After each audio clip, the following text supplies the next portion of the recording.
گستاخ بھی کہہ رہے ہوتے ہیں، پھر کیا کہیں پتہ نہیں اور کیا کیا کچھ کہہ رہے ہوتے ہیں. لیکن بات یہ ہے کہ اگر وہ ہماری طرف آگے بیٹھے اور قرآن و حدیث ہم سے سنے تو اس کو پتہ چلے گا کہ سب سے زیادہ مؤدب، ادب و احترام کرنے والا اگر کوئی اس پوری روئے زمین پر کوئی ہے وہ مکتبہ اہل حدیث ہے، کہ جو اللہ کا بھی ادب کرتے ہیں اور ایسا ادب کہ جو ادب کرنے کا حق ہے، اور رسول اللہ صلی اللہ علیہ وسلم کا بھی وہی ادب احترام کرتے ہیں جو ان کے ادب و احترام کرنے کا حق ہے. لوگوں کا ادب کیوں نہیں کرتے ہیں؟ میں نے اہل حدیثوں کو دیکھا ہے کہ اہل حدیثوں کا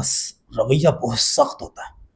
لہجے کے بڑے سخت ہوتے ہیں. 10 مرتبہ بھی آپ کسی عالم سے ملاقات کریں، 11ویں مرتبہ ملے وہ آپ سے ایسے ملے گا جیسا آپ پہلی مرتبہ اس سے ملے. بات یہ کاشف بھائی کہ کمیونٹی ہوتی ہیں، ٹھیک ہے نا، بہت سارے برادریاں ہوتی ہیں، حلقے ہوتے ہیں اور کئی زبانیں بولنے والے لوگ ہوتے ہیں. ہر جگہ آپ کو ہر طرح کے لوگ ملیں گے، ہر زبان میں آپ کو کوئی بولے گا یار بڑا زبردست بندہ ہے، لیکن اسی کمیونٹی کے بندے سے اگر آپ ملیں گے کسی اور سے، یار کتنا بد اخلاق بندہ ہے، اس کی زبان کیسی ہے. تو ایسے تو یہ تو لوگ بے شمار آپ کو اچھے برے ملیں گے، تو وہ چاہے مکتبہ اہل حدیث ہو یا کوئی اور کمیونٹی ہو یا کوئی اور مکتبہ ہو. اہل حدیثوں میں اخلاق کا مسئلہ نہیں ہے، ایسی نہیں، بالکل ایسا نہیں ہے. اس کی وجہ یہ ہے کہ جس کو پتہ ہے کہ وَإِنَّكَ لَعَلَىٰ خُلُقٍ عَظِيمٍ، جس کو یہ پتہ ہے کہ اللہ کے رسول کا اخلاق سب سے اعلیٰ تھا، جس کو یہ پتہ ہے کہ اللہ کے نبی صلی اللہ علیہ وسلم کیسے بات کرتے تھے، جس کو یہ پتہ ہے کہ اپنے دل کو نرم رکھنا ہے، جس کو یہ پتہ ہے کہ برداشت کرنا ہے، اور یہ معلوم ہے کہ اخلاق سب سے اچھا اخلاق والا ہی جنت میں جائے گا، جس کو یہ معلوم ہے کہ میزان کے اندر سب سے بھاری چیز اخلاق حسنہ ہوگی، تو وہ اپنا اخلاق کیسے پورا کر سکتا ہے؟ سارا مسئلہ یہی ہے